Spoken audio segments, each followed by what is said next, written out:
हाँ जी।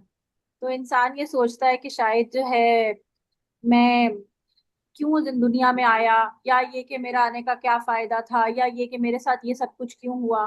तो इंसान इस तरह की नेगेटिव फीलिंग्स में पड़ जाता है। लेकिन कुछ टाइम के बाद जब वो मिसहैप खत्म हो जाता है, वो सिचुएशन निकल जाती है, तो फिर एक इंसान को ये समझ आता है कि वो जो मेरे साथ सिचुएशन हुई थी ना, वो अच्छे के लिए हुई। फर्ज करो कोई कोई शख्स, जैसे मेरे साथ क्या हुआ था कि मैं ना डॉक्टर बनना चाहती थी, एमबीबीएस डॉक्टर। तो मुझे ऐसा लगा कि बीच टाइम पर ही मुझे ऐसा लगा, इन माय ट्वेल्थ ट्वेल्थ में ही मुझे पता चल गया कि मुझसे नहीं हो पाएगा, मतलब सर्जरी वगैरह मैं नहीं कर पाऊंगी। तो जो है मैंने यहीं पर अपना ये आइडिया ड्रॉप कर दिया और मैंने जाके मेडिसिन ले लिया। और मुझे, क्योंकि मुझे मेडिसिन और मतलब इससे ज्यादा लगाव था, तो मैंने मेडिसिन कर दिया, मैंने एमबीबीएस नहीं किया। तो अब इस टाइम पे अगर मेरी जगह कोई और होता, तो वो ये सोच सकता था कि मैं, जैसे बहुत सी ऐसी मेरे साथ बहुत सी ऐसी बच्चियां थी जो मतलब मेरी मेरे उम्र की, जिन्होंने मेडिसिन लिया। लेकिन वो क्यों लिया था? क्योंकि उनका एमबीबीएस में एडमिशन नहीं हुआ। मैंने बाय चॉइस मेडिसिन लिया था। वो मतलब यहाँ मेडिसिन एमबीबीएस ना होने की वजह से अब उनके पास और कोई ऑप्शन नहीं बचा, तो वो मेडिसिन में आ गए थे। तो वो यही सोचते थे काश हमारा हो जाता और हम डॉक्टर ही बनते, उस तरह के जो एमबीबीएस डॉक्टर, फिजिशियन कहते हैं ना इस डॉक्टर को। एमबीबीएस डॉक्टर्स को क्या बोलते हैं? फिजिशियन बोलते हैं। तो वो चाहते थे कि हम फिजिशियन ही बनते और हम जो है वो मेडिसिन में ना आते। तो अ, मतलब लेकिन जब उन्होंने मेडिसिन कर लिया और जब उन्होंने इस चीज को अचीव किया, तो उस चीज पर वो थैंकफुल हुए कि अच्छा ही हुआ हमारा एमबीबीएस में नहीं हुआ। मतलब ये एक सिचुएशंस होती है ना, कुछ चीजें होती हैं कि इंसान ये सोचता है कि जिस जिस सिचुएशन में हम हैं उस वक्त उसको लग रहा होता है वो नेगेटिव हो रहा होता है, वो सोचता है कि शायद मैं अगर ना करती या वैसे हो जाता, काश काश, इस तरह से बोलते हैं ना लोग। तो ये चीज जो है ना, ये अल्लाह की प्लानिंग होती है जो हमें उस वक्त नजर नहीं आ रही। बाद में पता चलता है कि वो तो अल्लाह ने बहुत अच्छा किया मेरे साथ कि मुझे, मैं उसमें नहीं गई। अगर हो सकता है मैं उसमें वो कर ही ना पाती और मेरा साल ही जाया हो जाता, मेरा ईयर ड्रॉप हो जाता, या कुछ भी हो सकता था। तो ये सब चीजें क्या कहलाती हैं? अल्लाह की प्लानिंग। ठीक है, तो रब में तीन चीजें कौन कौन सी है? शाबाश, नाम बताओ। क्या क्या बताया मैंने? एक तो क्या है? क्रिएटर। दूसरा प्लानर। प्लानट। तीसरा, थर्ड, क्रिएटर, प्लानर और ओनर। नाम भी तो देता है ना, इबादुर रहमान। ओनर अपने आप से वो करता है, अपने आप से क्या कहते हैं उसको, अपने आप से रिलेट करता है अल्लाह ताला हम। ऐसे नहीं है कि वो हमें बना के क्या दिया कि नहीं नहीं ये मेरा बंदा नहीं है, इसको छोड़ दो। जैसे अक्सर बच्चे करते हैं ना, बहन भाइयों से, भाई गंदा मैला आया है बाहर, तो अपने दोस्तों के सामने बोला नहीं नहीं ये कोई नहीं है, मैं नहीं जानती इसको, ये मेरा भाई नहीं है, ये गंदा मैला है, ये मेरा भाई नहीं है। तो अल्लाह ताला कहते हैं अगर आप गुनाह भी कर रहे हो और आप अल्लाह ताला के बहुत ही सिंफुल बंदे भी हो ना, उसके बावजूद भी अल्लाह आपको ओन करना नहीं छोड़ता। अगर आप उसकी तरफ तौबा करते हैं तो अल्लाह ताला फौरन आपको जो है वो ग्रैब कर लेता है और कहता है ठीक है, आ जाओ मेरे बंदे, मेरे पास आ जाओ। ठीक है, मैंने तुम्हें माफ कर दिया। सही है, तो ये होता है अल्लाह का ओन करना। ठीक है, तो ये तीन चीजें याद रहेंगी। जी। ठीक। ठीक है, अच्छा आप मुझे ये बताओ कि क्या बहुत मुश्किल बातें तो नहीं कर रही मैं आपको? इतनी मुश्किल तो नहीं लग रही उर्दू मेरी? नहीं, नहीं नहीं। सब बराबर है। No। ठीक है, अल्हम्दुलिल्लाह। अच्छा जी, तो अल्हम्दु क्या माना है? तमाम तारीफ, सारी हर प्रेज जो है वो अल्लाह के लिए है, जो तमाम जहानों का क्या है? रब है। और रब ने इस तमाम जहानों को सिर्फ पैदा ही नहीं किया, बल्कि प्लान भी किया है और ओन भी करता है। ठीक है। अच्छा, ये जो आलम है ना, तमाम आलम, इसका क्या मतलब होता है? देखो, हमारी एक अर्थ है, ठीक है, उसका एक सोलर सिस्टम है, एक सन है उसका, ठीक है, और एक मून भी है, ठीक है, और बहुत सारे और मजीद प्लैनेट्स हैं आगे पीछे, वीनस, प्लूटो वगैरह वगैरह, जुपिटर एटसेट्रा एटसेट्रा। ये एक एक आलम समझ लो, ये एक आलम है। This is one Alam only. ऐसे कई और आलम हैं, साइंस कहती है कि ऐसे बहुत सारी कि सब मिलकर जो है वो गैलेक्सी बनाती है, ये सब एक गैलेक्सी है। और ये बहुत सारी गैलेक्सीज मिलके, मतलब प्लस गैलेक्सीज मिलके क्या बनाती है? Milky way. सुना है आपने कभी ये बात? मिल्की वेज एंड गैलेक्सीज हैं। जी। ये सब आलम है। साइंस तो इसको अब कह रही है ना। ये कुरान मजीद कितने कितने इयर्स पहले आया है? कितने इयर्स पहले आया है कुरान कुरान मजीद? 1400 ईयर्स अगो। ये 1400 ईयर्स पहले अल्लाह ताला ने ये बात बता दी। और ये बात अभी हमको पता चल रही है कि इस दुनिया के अलावा भी, और हमें ये तो समझ आता है ना कि चलो इस दुनिया के अलावा जुपिटर है, मार्स है, हमें यहाँ से कुछ कुछ नजर आता है, मार्स, कुछ स्टार्स हमें नजर आ रहे होते हैं, लेकिन इसके अलावा भी और कुछ है। ये तो हम शायद सोच भी नहीं सकते ना। हम साइंस हमें बता रही है, हम थोड़ा बहुत इमेजिन कर लेते हैं, लेकिन हम इसके अलावा और कुछ सोच नहीं सकते कि इसके अलावा भी और कुछ होगी। और आप सोचें कि इतने बड़े बड़े प्लैनेट और इतने बड़े बड़े स्टार्स को क्रिएट करने वाला खुद कितना बड़ा होगा। सूरज आपको पता है ना, या जो सन है, आपको पता है कोई मजे की बात, साइंटिफिक फैक्ट है कि सूरज की रोशनी, यानी जब सूरज निकलता है और सूरज की रोशनी अर्थ को हिट जब करती है ना, तो सूरज से रोशनी, आपको पता है light light travels faster than sound, ये बात पता है आपको? जी। कभी इसका एक्सपीरियंस किया है? नहीं। नहीं। ये बात मतलब कभी एक्सपीरियंस किया है कि लाइट कैसे ट्रैवल करती है साउंड से ज्यादा? नहीं।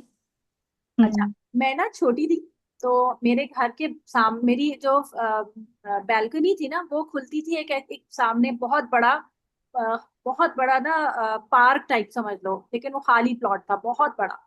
तो बहुत दूर कहीं जो है वो कुछ झाड़ियों को क्या बोलेंगे, बुशेस वगैरह होती थी, जैसे ना जिनमें लकड़ियां वगैरह, मतलब वुड्स वगैरह उग जाते हैं, जैसे नहीं वो जो क्या कहते हैं, जो मतलब बेकार जो बुशेस वगैरह होती हैं। तो कुछ खवातीन, कुछ लेडीज वहां पे आती थी, कुछ जो गरीब लोग होते हैं, और वो आके ना उसको निकालते थे, उसको काटते थे, और वो लकड़ियां जलाने के लिए इस्तेमाल करते थे, वो यानी कि वो अपना चूल्हा वूल्हा जलाने के लिए इस्तेमाल करते होंगे। तो मैं अक्सर उनको देखती थी, और ये मैं तकरीबन, मेरा ख्याल है 7-8 ईयर्स की थी। तो वो जब वो दूर से ना, वो अपना जो भी एक्स होता है, जो कुल्हाड़ा होता है, उससे वो उसको मारती थी। तो जब वो उस पे मारती थी तो वो मुझे दिखता पहले था, यानी कि जब उसने उसको उसके ऊपर हिट किया, और आवाज मुझे गूंज कर बहुत देर बाद आती थी। ये बात समझ आई? जी। तो मुझे ऐसा लगता था कि मेरी, जैसे कभी होता है आपके इंटरनेट में होता है कि आपको कभी हमारी मूवी में ग्लिच आ जाता है, कोई हम कोई चीज वीडियो वगैरह देख रहे होते हैं, तो वो चीज का सीन पहले चल रहा होता है, आवाज बाद में आ रही होती है। अभी ऐसा होता है ना, बिल्कुल ऐसा जी। रियल में होता था कि मैं सामने उसे देख रही होती थी, और वो पहले मारती थी, और उसकी आवाज मुझे देर से आती थी। तो ये थ्योरी मुझे उस वक्त समझ आई कि light travels faster than sound. तो मुझे, क्योंकि वो लाइट थी ना, लाइट के थ्रू मैं उसे देख रही थी, तो लाइट जल्दी आ जाती थी, पहले पहुंच जाती थी मुझ तक, और साउंड देर से आती थी। तो 1 सेकंड या 2 सेकंड का फर्क पड़ता था बीच में। तो कहने का मतलब ये है कि लाइट ट्रेवल जो है वो फास्टर देन साउंड। तो जो अर्थ, जो सन की जब रोशनी निकलती है, या सब जब भी सन की रेस पड़ती हैं, तो सन से लेकर अर्थ पर आने में उसे 8 मिनट लगते हैं। यानी जो रोशनी हम तक पहुंच रही होती है वो 8 मिनट पुरानी होती है। समझ आई बात? यानी इससे ये समझ आता है कि अर्थ और सन में डिस्टेंस कितना ज्यादा है, और हमें वो लग रहा होता है कि इतना करीब तो है, ऐसे ही लग रहा होता है। तो अब आप देखो कि इतने दूर दूर सन और अर्थ, और उससे भी कहीं दूर प्लूटो, वीनस, जुपिटर, मार्स, इतनी बड़ी गैलेक्सी को बनाने वाला, और उसके अलावा और मजीद कितनी बड़ी गैलेक्सीज को बनाने वाला खुद कितना बड़ा होगा, और उसके सामने हम कितने छोटे होंगे, आप ये सोचो। मैं और आप देखो ना, दुनिया कितनी बड़ी है, अर्थ कितनी बड़ी है, और उसके अंदर हम कितने, पता नहीं, बिलियंस एंड ट्रिलियंस लोग होंगे दुनिया में आए, और उनमें से एक हम, एक मैं और एक आप, हम अल्लाह ताला की नजर में हैं। हमें अल्लाह फिर भी देख रहा है, और अल्लाह ताला हमें सुन रहा है। और कई बार ऐसा होता है, हम अल्लाह ताला से कोई बात नहीं भी कह रहे होते, लेकिन दिल में आ रही होती कोई बात, मुंह से नहीं गई होती, दुआ भी नहीं मांगी होती, लेकिन हमारे दिल में आ रहा होता है कुछ, कि ऐसा क्यों हुआ, या ऐसी क्यों हुई बात, या मुझे कोई चीज चाहिए, लेकिन अल्लाह ये बात सुन रहा होता है। कैसी बात है, ये बात कभी सोची आप कि अल्लाह हमारे दिल में उठे ख्याल, जो मैं कितनी छोटी, मैं बिल्कुल शायद माइक्रो जो का जो एक बिल्कुल मिट्टी का जो माइक्रो पार्टिकल है, शायद उससे भी छोटी होंगी अल्लाह के सामने। उसके बावजूद अल्लाह मेरे दिल में उठने वाला एक ख्याल भी, अल्लाह ताला जानता है कि मेरे दिल में क्या आई है ये बात। तभी तो हम कहते हैं ना कि हर हर काम के पीछे उसकी क्या होती है, उसकी क्या होती है नियत। नियत पता है क्या होती है? इंटेंशन। Yes, intentions. तो इंटेंशंस कहाँ होती है? इंटेंशंस तो हम बोलते नहीं है ना मुंह से, वो तो हमारे दिल में होती है। तो वो दिल में आई भी इंटेंशंस तक अल्लाह जानता है। तो आप सोचो कि अल्लाह ताला क्या की मतलब क्या शान है ना, अल्लाह ताला की क्या कुदरत है। और अल्लाह ताला जो है वो हमारे कितने करीब है, उसके बावजूद कि अल्लाह इतना बड़ा है। तो ये हम अल्हम्दुलिल्लाहि रब्बिल आलमीन के अंदर देखते हैं कि अल्लाह की बहुत बड़ी शान।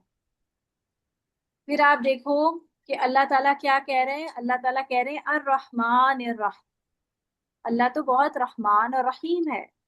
अच्छा, अभी जो मैं आपको समझा रही हूँ ना, जस्ट जस्ट एन ओवरव्यू, और मैं सिर्फ एक रैंडमली आपको सिर्फ कुछ चीजें समझा रही हूँ, सिर्फ ये बताने के लिए कि मैं इस तरह पढ़ाती हूँ, ताकि आप लोगों को आइडिया हो जाए कि आप लोगों को मेरी उर्दू में समझ आ रही है नहीं आ रही है, इंटरेस्ट पैदा हो रहा है या नहीं हो रहा है।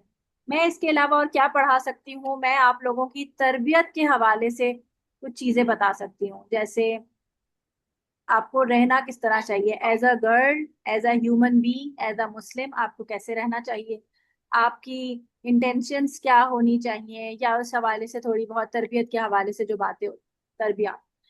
और उसके अलावा मैं क्या पढ़ा सकती हूँ, मैं आपको अरबिक ग्रामर, ये जो वर्ड्स आपको नजर आ रहे हैं ना, इन वर्ड्स को मैं इतना क्लैरिफाई कर सकती हूँ आपके लिए कि आपको ये वर्ड्स अननोन नहीं लगेंगे।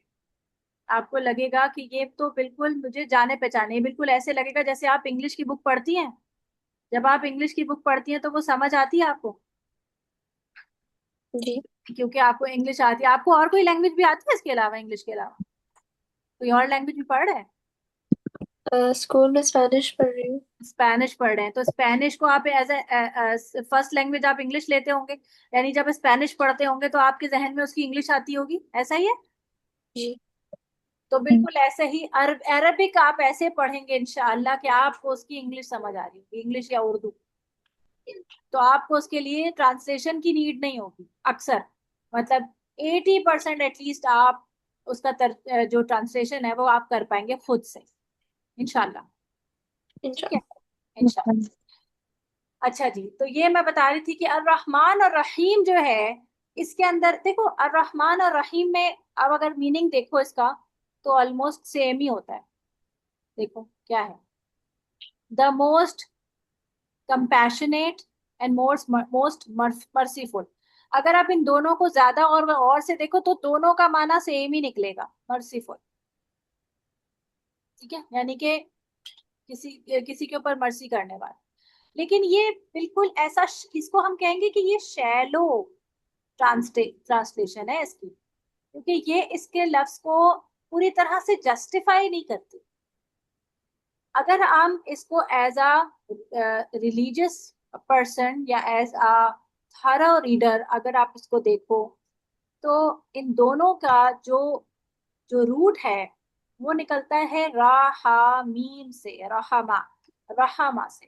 रहमा मीन्स रहीमा, रहीमा means to show love and care. Mercy जो है ना, ये लफ्ज इसके साथ जस्टिफाई ये नहीं करता। कि आप देखो कि मर्सी का मतलब ये होता है कि जैसे एक शख्स है, कोई एक मतलब एक आदमी है, और वो एक दूसरे आदमी को बुरी तरीके से किसी स्टिक से मार रहा है। ठीक है, तो जो मार खा रहा है, जो पिट रहा है बंदा, वो कह रहा है कि प्लीज शो सम मर्सी। तो वो क्या करता है, स्टिक उठा के फेंक देता है और कहता है okay, I am being merciful. समझ आई? इसका मतलब ये हुआ कि कोई शख्स किसी पे कोई क्या कहते हैं, कोई मतलब जुल्म कर रहा था या कुछ उसे मार रहा था, तो उसने उस मार को हटा दिया, तो अब ये क्या हो गया, मर्सी। लेकिन अल्लाह हमें मारता तो नहीं है। क्या अल्लाह हमें मारता है या हमें भूखा रखा हुआ होता है और फिर हमें कुछ खाने को दे देता है? तो ये मर्सी तो नहीं हुई ना। मर्सी तो ये होती है कि अगर कोई शख्स किसी के ऊपर कोई जुल्म कर रहा है और जुल्म हो रहा था, अब वो उसको छोड़ देता है, उसके पीछे हट जाता है, तो ये मर्सी हुई। लेकिन अल्लाह ताला का रहीमा कुछ और है। अम्मा आपके साथ कैसे रहम करती है? अम्मा जो है वो आपके साथ कैसे रहम करती है? कोई कोई एग्जाम्पल समझ आती है? अम्मा का आपके साथ ताल्लुक, जो आपकी मम्मा है, आपके साथ उनका रिलेशन कैसा होता है? कि वो हम्म, हर सूरत में आपकी टेक केयर कर रही होती है ना। आप चाहे उनसे बदतमीजी कर रहे हैं, आप उनकी बात मान रहे हैं या नहीं मान रहे हैं, वो आपके लिए खाना बनाती हैं या नहीं? आपके बनाती हूँ। आपके आपके कपड़े भी धुल रहे होंगे, आपके घर का काम, आपके सारी चीजें जो भी आपकी नीड्स हैं वो पूरी कर रही होती है, भले वो आपसे नाराज ही क्यों ना हो। कभी ऐसा भी होता है ना कि आपने कोई बदतमीजी की अम्मा से और अम्मा आपसे नाराज है। अम्मा ने गुस्से में कह भी दिया होगा कि आइंदा मैं आपका कोई काम नहीं करूंगी, लेकिन उसके बावजूद अम्मा कर भी रही होती है। अम्मा फिर भी आपके लिए खाना बनाएंगी, अम्मा फिर भी आपके लिए सब कुछ लेकर रखेंगी। ऐसा होता है या नहीं? होता है। है ना? होता है। तो ये अम्मा का रहम है आपके ऊपर। ऐसा तो नहीं कि अम्मा ने कहा कि आज तुम्हें मैं भूखा रखूंगी और अम्मा ने 4 दिन आपको खाना नहीं दिया और उसके बाद आपको खाना दिया, तो ये होगा मर्सी। लेकिन ऐसा तो नहीं करते अम्मा। तो ये मर्सी का जो लफ्ज है ना यहाँ पर, ये है ही रॉन्ग। यानी इंग्लिश इस बात को जस्टिफाई नहीं कर सकती। तभी तो अरबिक का जो वर्ड्स हैं उसको किसी दूसरी लैंग्वेज में एज अ ट्रांसलेटर यूज करना तो ही रॉन्ग है। आपको ये समझ ही नहीं आएगा कि असल में ये वर्ड का क्या मीनिंग है। इसका मतलब ये है कि आपको हर अनकंडीशनल लव मिले, चाहे आप कुछ भी कर रहे हो। आप अम्मा के साथ बदतमीजी करें, हम अम्मा के साथ अच्छा बिहेव करें, अम्मा फिर भी आपके साथ लव एंड केयर का ताल्लुक रखेंगी। बिल्कुल इसी तरह आपका रब जो है, जो रब है, जो कौन है आपका, कौन है? शाबाश, 3 नाम बताओ। रब बोलते ही आपको वो 3 नाम याद आने चाहिए। कौन कौन से बोलो, शाबाश। Planner, owner and creator. Yes. Planner, creator और ओनर जो है, जो आपका रब है, वो आपसे अनकंडीशनल लव और केयर आपको करता है। This is the meaning of the word Rahima और रहमान एंड रहीम। बात समझ आई? जी। जी। तो जब आप कहेंगी अल्हम्दुलिल्लाह रब्बिल आलमीन, के अल्लाह, तमाम तारीफ, तमाम प्रेजेस किसके लिए है? अल्लाह के लिए, जो कौन है? रब्बुल आलमीन है। और आपके जहन में आना चाहिए रब्बुल आलमीन, आलम से आप फौरन गैलेक्सीज तक पहुंच जाएं।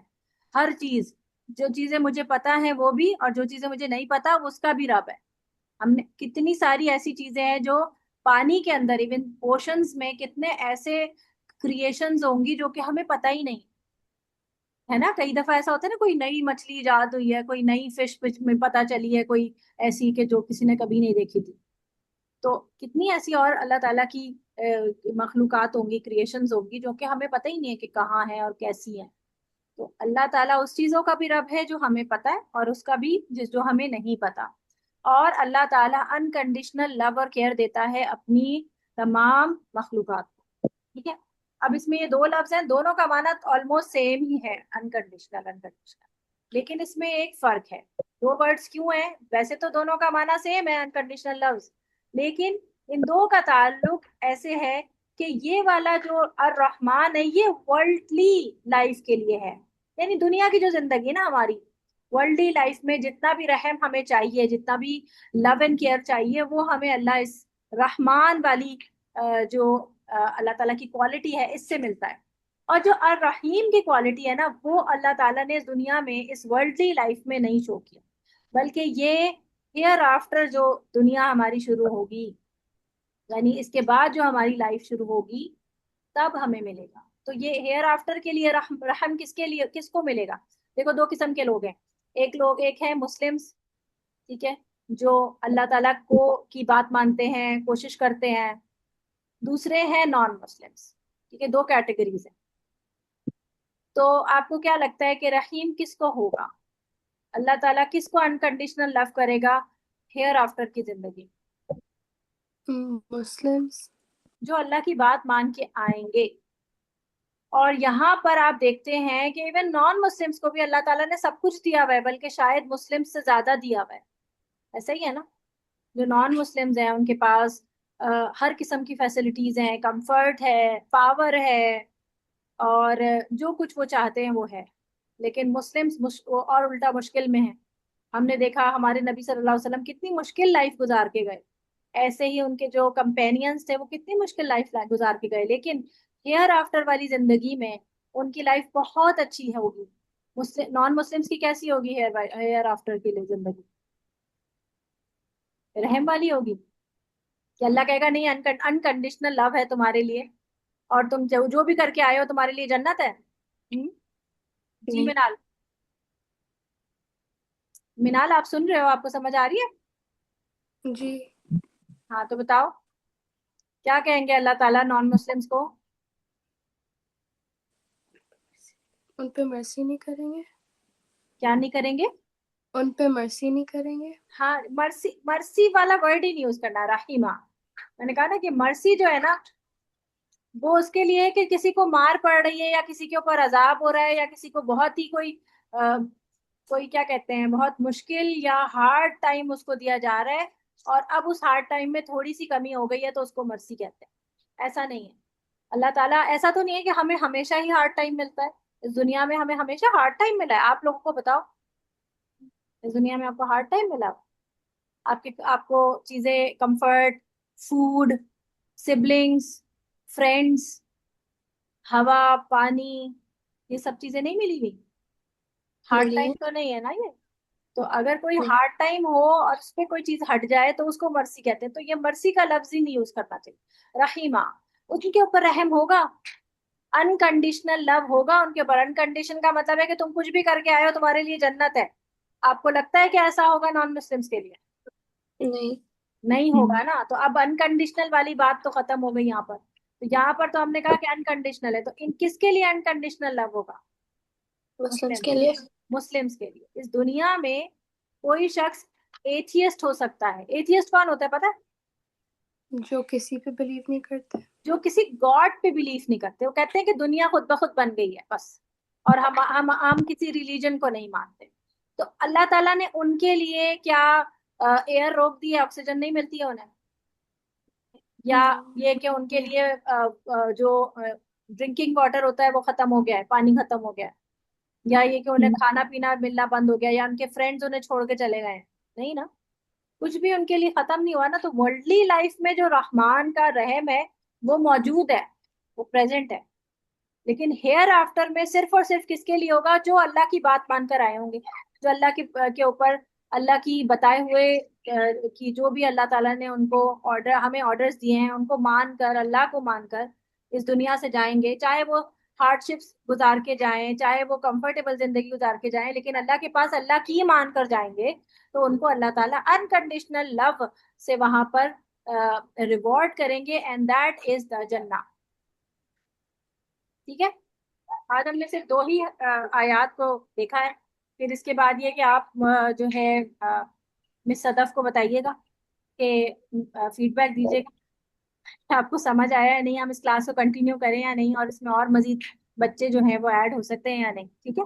चलिए यहीं तक रखते हैं इसको। सुब्हानक अल्लाहुम्मा व बिहम्दिका, अशहदु अल्ला इलाहा इल्ला अंता, अस्तगफिरुका व अतूबु इलैक। अस्सलामु अलैकुम व रहमतुल्लाहि व बरकातुहू। वालेकुम अस्सलाम रहमतुल्लाहि व बरकातुहू। वालेकुम अस्सलाम।